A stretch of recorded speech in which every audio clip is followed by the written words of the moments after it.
Welcome back to the Messy Reformation. My name's Jason Rice. I'm the lead pastor at Faith Community CRC in Beaver Dam, Wisconsin. My co-host is Willie Cronky. He's a member at Pease CRC in Pease, Minnesota. We're just a couple of guys who love the Christian Reformed Church and want to see Reformation happen in our denomination. But we realize that whenever Reformation happens in the history of the church, things get messy. And after this past synod, and looking forward to this next synod, things are really starting to get messy in the Christian Reformed Church. So we're taking the opportunity to have conversations with pastors throughout the Christian Reformed Church to find out what's going on in our denomination, but also to talk about what Reformation might look like. If you haven't already, take a moment, click subscribe so you don't miss any of our upcoming content. We're dropping episodes every single Sunday evening. We also want to say thank you to everyone who sponsored us on Patreon. We're slowly making our way to our modest goal of 20 sponsors at $5 a month. So if you appreciate what we're doing and want to help us continue to put out content, head on over to patreon.com/themessyreformation. You can also support us for free by sharing our content. I'm a terrible self-marketer and everyone knows that now, so I need your help. If you know of anyone who would benefit from listening to this content, let them know about the Messy Reformation. With all that said, we're going to get to this week's episode, which is part one of our conversation with Michael Saville.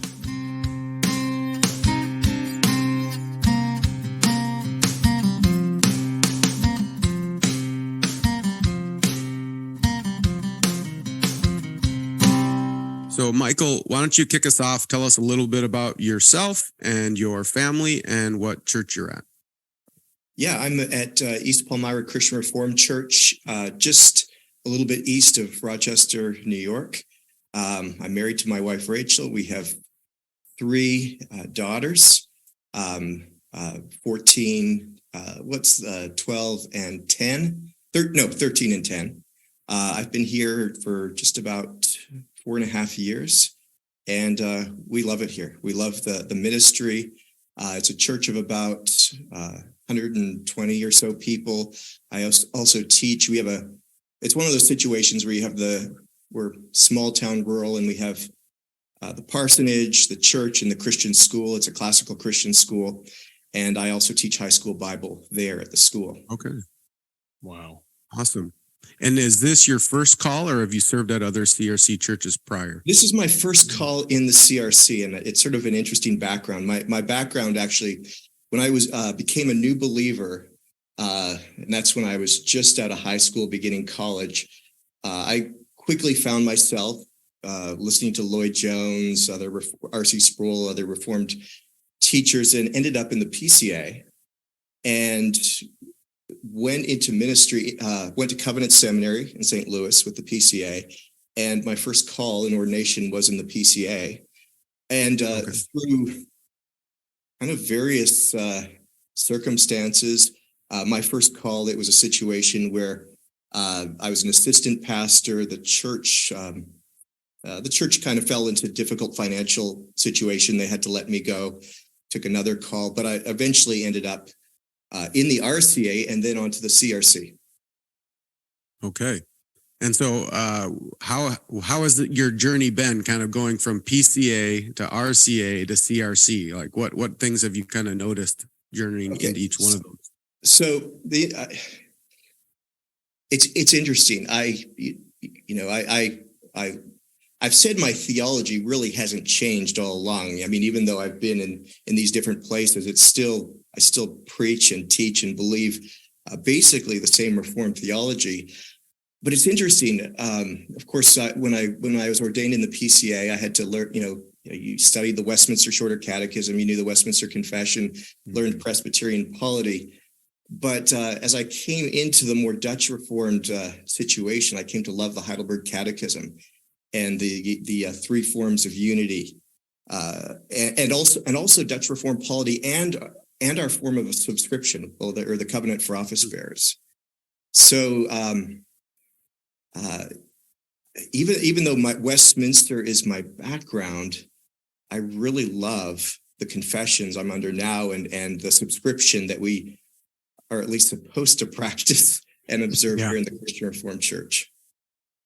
Yeah, what are some of the maybe nuances that you notice that you appreciate that come into the kind of the Dutch Reformed tradition, in contrast? Not that we're ripping on the Westminster Confession, but what are some things that you appreciate that are kind of a little different?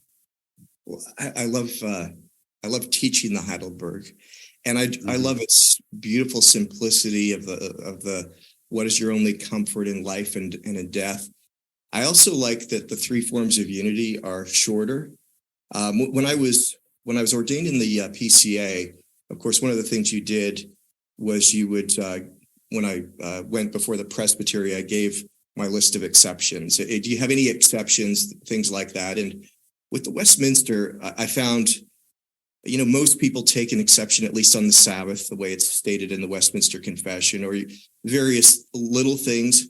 And what I loved was I read going through the three forms of unity, I could subscribe to every point of doctrine in the three forms of unity and not have to quibble about exceptions, or I was able to embrace every point of it. Yeah. Yeah, that's one of the things that's really been striking me again, about the Heidelberg Catechism is a lot of people have said, it's very pastoral for being a confession.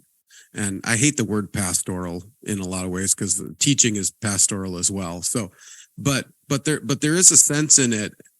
I don't know. It really guides us in a lot of ways. And one of the ways I've been using it just personally recently is using the sections from the Lord's Prayer in my daily prayer.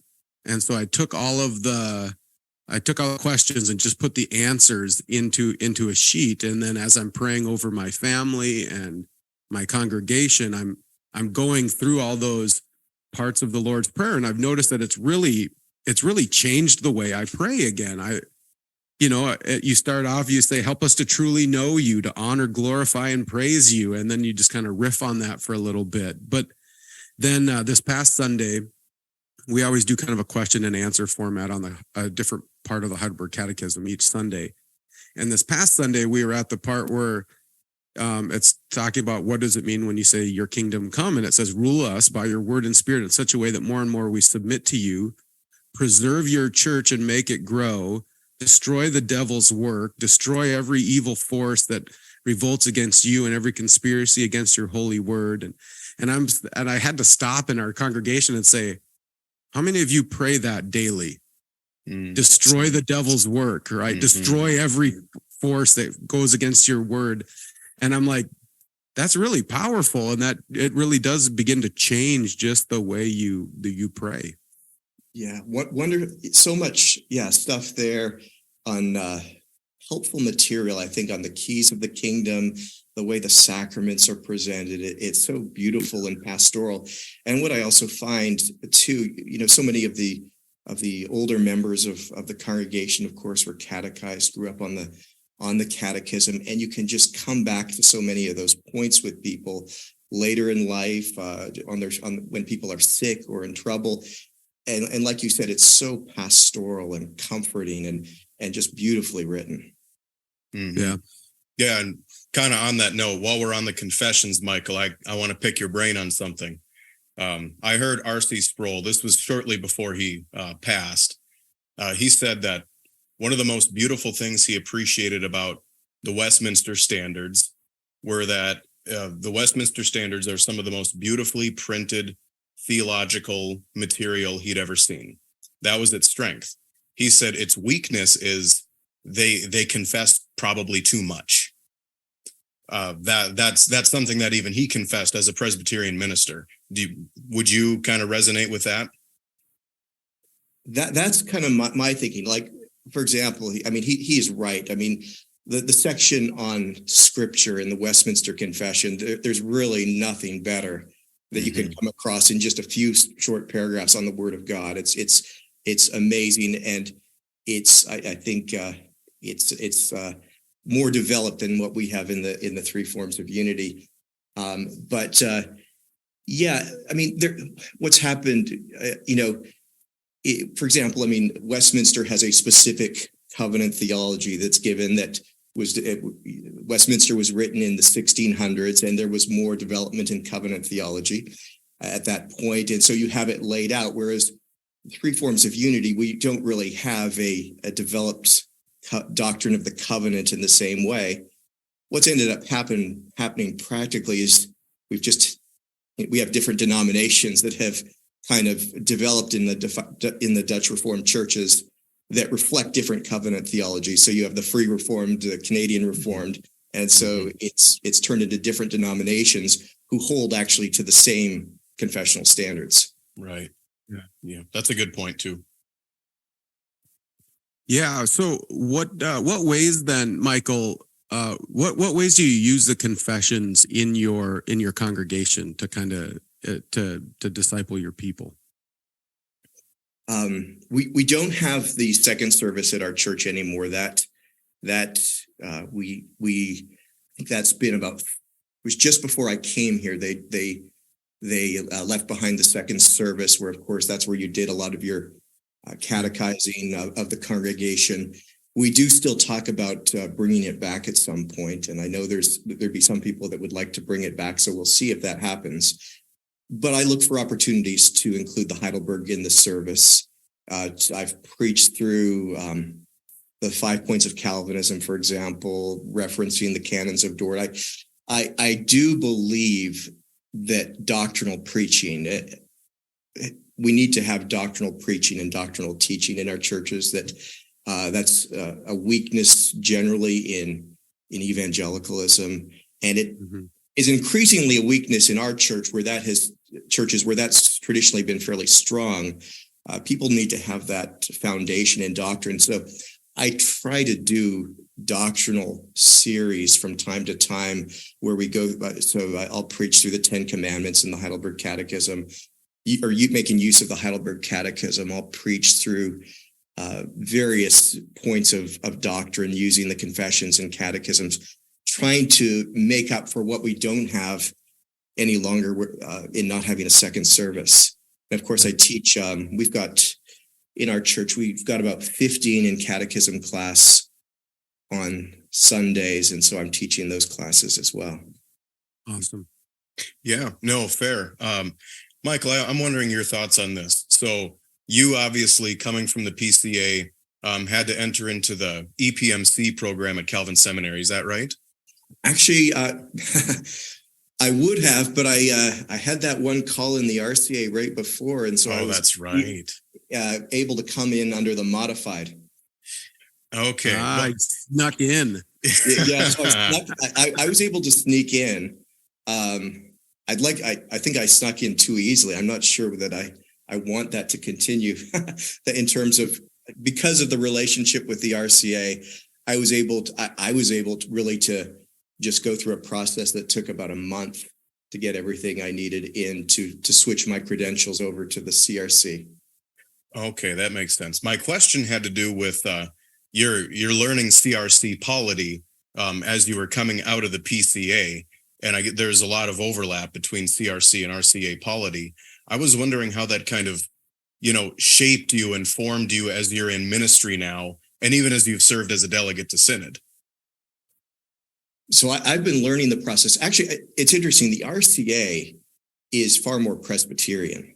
They don't follow the Order of Dort in their polity. They follow more of something that is like Presbyterian polity. So I've been learning the church order based upon the church order of Dort that we use in the CRC.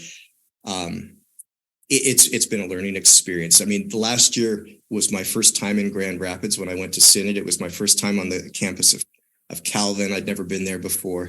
And I was kind of learning as we went along. But it was interesting for me to see how our Synod works. And really, I was grateful for what a Synod is able to do. Yeah. Yeah, it's a steep learning curve, and there's all these little nuances, right? I think even there was a time where I was kind of learning the different polities, and I kind of just assumed, well, Presbyterian and Reform, like we have a Presbyterian polity, we're the same.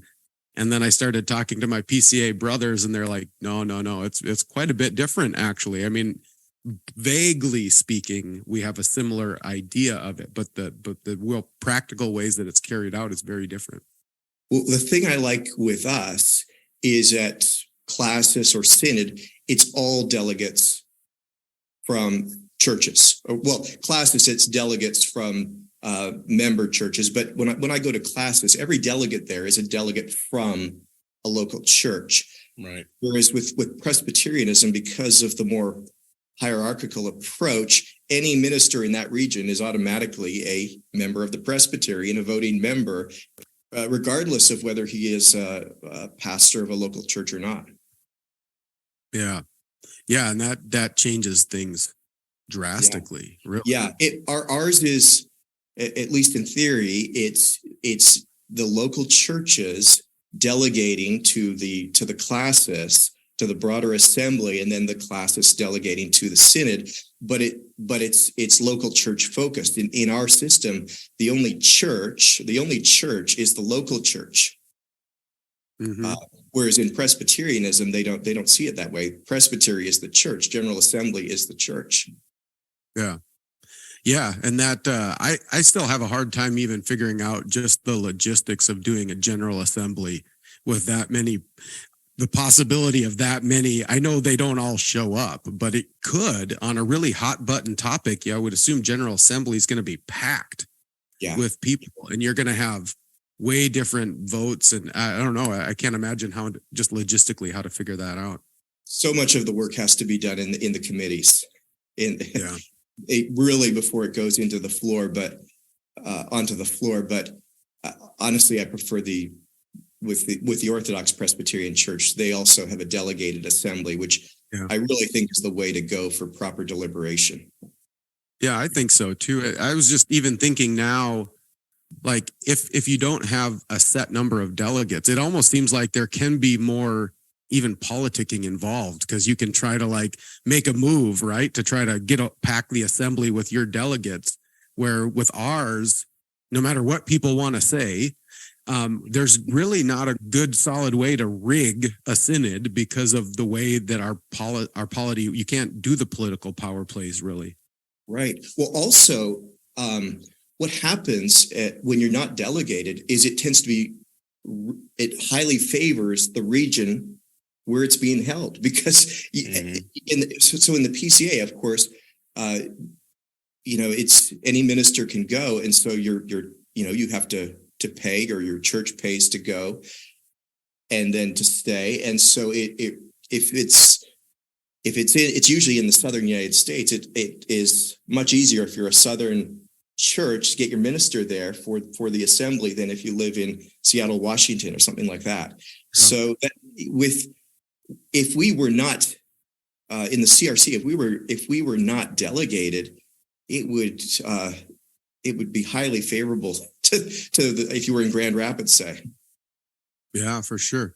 Well, I wanna kind of shift gears a little bit, and this is going to be maybe a little different because you already kind of alluded that we all kind of met at Synod last year, Synod 2022, and we spent a few months kind of reflecting on Synod 2022, and now we kind of have stopped reflecting on that and been thinking about Synod 2023. But I think, this episode's going to be coming out just a few weeks before Synod 2023 kicks off. And so I think it'd be helpful for us to have a little bit of a conversation about, kind of reflect a little bit. It's almost been a year now since Synod 2022. So reflect on that a little bit. And then I'd love to hear some of your thoughts too, Michael, about this upcoming Synod as well. But sure. What advisory committee did you serve on at Synod 2022? I was on the same one as you. I believe it was education. Yeah, that's right. Yeah, that's right. Yeah. See, I sat right next to you. That's right. Yeah, it was the education advisory committee. Yeah, that's right. Okay. Yeah. Boy, you got me there. Yeah, my brain is so focused on this coming Synod right now with all the work with it. I forgot about that. Yeah. Well, what were just kind of talk then, Michael, about what were your kind of general thoughts coming out of Synod 2022? I was pleased with the decisions that were made. I mean, I think for a lot of us, we went in there wondering, is the CRC, are we going to uphold Scripture? Are we going to uphold the Word of God on these issues that are coming before us? Are we going to maintain the biblical and confessional positions of our church?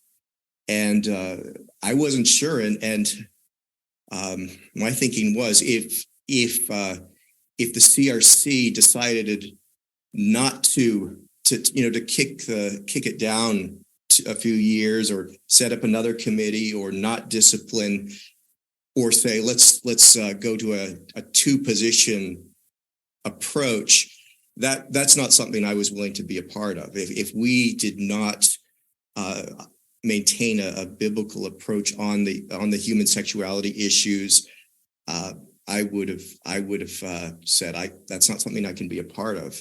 But so I was very grateful with the actions that were taken by Synod, and in terms of saying that, yes, this is what our confession teaches, because that's what our confession teaches, and anyone looking at that word on chastity, that's the things that we included under unchastity definitely were what should be included under unchastity.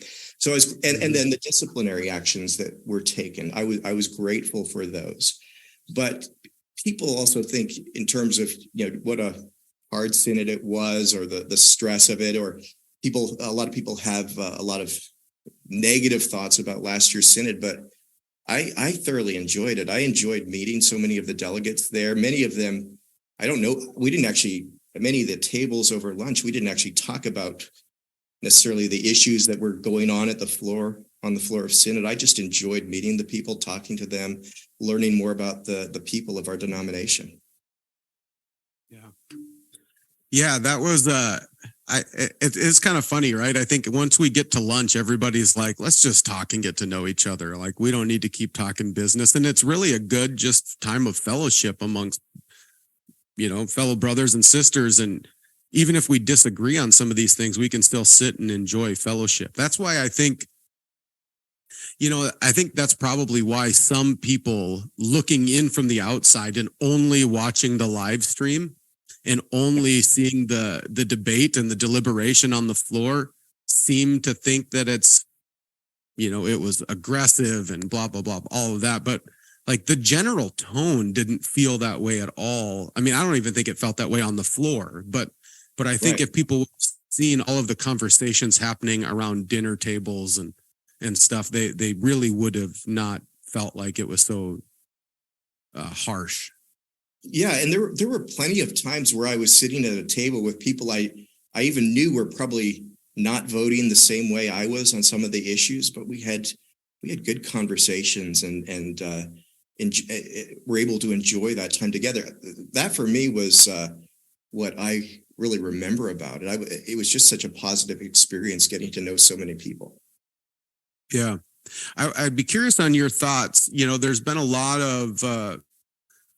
of conversation recently about our vote that we took on unchastity and on the understanding of unchastity. And some people have been saying that when we made that vote, we kind of raised this to a confessional status. Was that your understanding as a delegate when you were taking that vote? No, not at all. I mean, I just was looking at what that word means and how it would, anybody in our tradition, for hundreds of years would have understood that certain these issues we're dealing with in the present and so forth. And, these sexual issues fall under the issue under unchastity. And it's, if you go to other Dutch Reformed denominations, the URC, the Free Reformed, none of them are thinking, we need to change our confession or add to our confession because it doesn't address these issues. They know that unchastity in the Catechism addresses these issues that are before us. There's no need to change the confession, add to it. Our confession already speaks to these matters. Yeah. And, it's for so many of us, we felt that was very clear. And we were trying to make sure that we were really clear, even though it didn't use the word already, but it said this is confessional. Yeah. And it didn't say we're making it confessional or anything like that. We were very clear. And even I was trying to remember, I have a quote somewhere from the floor, from the reporter of the committee, even saying, no, that's what we're addressing. We're saying we're not raising this. Mm-hmm. But the narrative coming out of it has been, oh, you raised it. From some people, and other people like myself, I keep saying, no, that was one of the reasons why the word clarity came up, or clarify came up, is saying, no, we're just clarifying what this word means, not because we're changing it or raising it, but we're just clarifying this is what we've always meant. Right. Yeah, exactly. And I mean, if on chastity doesn't include the things that we mentioned under that word, then words have no meaning. You can't even really have a confession. I mean, if we did with other things what people are trying to do with the word on chastity, you can't have a conversation with people. Everything is up in the air. Words have no meaning. You can't really have a confession. Ursinus, I mean, going back to when the Catechism was written, and then throughout history, it's always been understood to include certain things, certain sexual behaviors, basically any sexual activity outside of the marriage covenant as being forbidden. They've understood that. And it's no accident that, given the way our culture has gone, the sexual revolution over the last 50, 60 years, it's no accident that we're dealing with these issues in the church today. Yeah. Yeah. Well, we're going to. And, this isn't the first time, nor will it be the last time, that the church is going to have to make clarifications and take stands. I mean, one of the things that I don't want to get too far into the weeds, but one of the things we're going to have to eventually talk about is, like, do we need new confessions as well to kind of talk about some of these issues that are happening today? I mean, I think people forget that the confessions that were written were speaking to issues in the church and bringing clarity to those kind of issues. And, I was just listening to another pastor recently in the Christian Reformed Church who's done a lot of work on sexuality. And they said it really is important for us to start thinking along the lines of these new ideas of sexuality going on in the culture. It really is a religious vision of the world. Right. It's a whole different worldview, and it's kind of our cultural religion right now. And so that means we need to learn how to speak to it, and speak to it effectively, and answer in ways that are kind of responding to that. And that has me thinking, well, it has me asking the question anyways. Sure. Like, is it necessary? Is it important for us to even have a new confession to kind of address this? Because it is the cultural religion of today. Oh, wow. That's an interesting question. I think certainly we should, people that are studying these issues, Christians who are committed to Scripture and studying these issues, should be writing about them, and things should be being discussed in our assemblies and so forth. To write a confession, I mean, you think in terms of what was done to when you think of bringing together the confessions that we have, or you think of the Westminster Assembly and the Westminster Assembly of Divines that produced those documents. Certainly, that there's a real challenge in producing confessions that stand the test of time. That's for sure. Yeah. But probably we should. I mean, we kind of we've got our confessions, which are now more than 300 years old, both on the Presbyterian and Dutch Reformed side, and we kind of stopped writing them, or we haven't written anything that's been elevated to that status in the church. Probably we should be thinking about things like that. We shouldn't necessarily think that we need to be frozen in time in terms of those documents being our standards. At the same time, they're wonderful documents. They are. And I'm not diving into the three forms of unity. Yeah, and I would never say they're insufficient because I've loved them, right? I think there's just, I wouldn't even want to get rid of them. I would only want to build upon them. Here's something. But denominational state. I mean, we put together, we did the human sexuality report, but you could, I mean, a few years back, of course, they had the Nashville statement that was put together. The PCA didn't adopt that as a confession of the church, but the assembly did pass a motion of approving it, basically commending it to the churches and so forth. So maybe there are things like that can be done where our best scholars on these issues write things that will be helpful to the church, that will, and especially serve the church. I mean, in terms of, the goal here is always pastoral, missional. It would be good to have documents that help people to understand these issues in a biblical way. Yeah, I do still see, and I'm not pushing one way or the other, because I people get nervous when you start talking about adding confessions and stuff. I get that too. Oh, yeah. But I keep thinking, like, what power would there be? Let's say if the CRC and the PCA and some of these Orthodox denominations could get together. We could get multiple denominations to get together and write a statement on human sexuality, not even a statement, I would say, would be something, but even write a confession stating who we are sexually. And we could get a whole bunch, not just the CRC, but other people to kind of sign on and say, yeah, this is who we are. And this pushes back against this cultural flow. Like, would that help us actually missionally be able to speak accurately, correctly to people? I don't know. It's something I've been thinking about quite a bit lately. Well, maybe you do something like that. And if it is helpful to the churches and serves the churches well, maybe over time the churches receive. If the churches see its benefit, maybe over time it wouldn't be adopted. That's all we have for this week. If you want to help us out and support the Messy Reformation, another thing you can do is head on over to themessyreformation.com, look in the menu bar and find Join the Reformation. By clicking on that, you can sign up for our newsletter where you'll get episodes sent right directly to your email inbox, and it will give us the opportunity to communicate with our audience, which is one of the biggest struggles of a podcast. So head on over there and sign up for our newsletter. Now, stay tuned for our next episode, which is part 2 of our conversation with Michael Saville. But until then, don't forget this is Christ's church, and he bought it with his blood. And we've been warned that wolves will come in trying to destroy the flock. So keep a close watch on your life and on your doctrine. Preach the word in season and out of season. And keep fighting the good fight in this messy Reformation.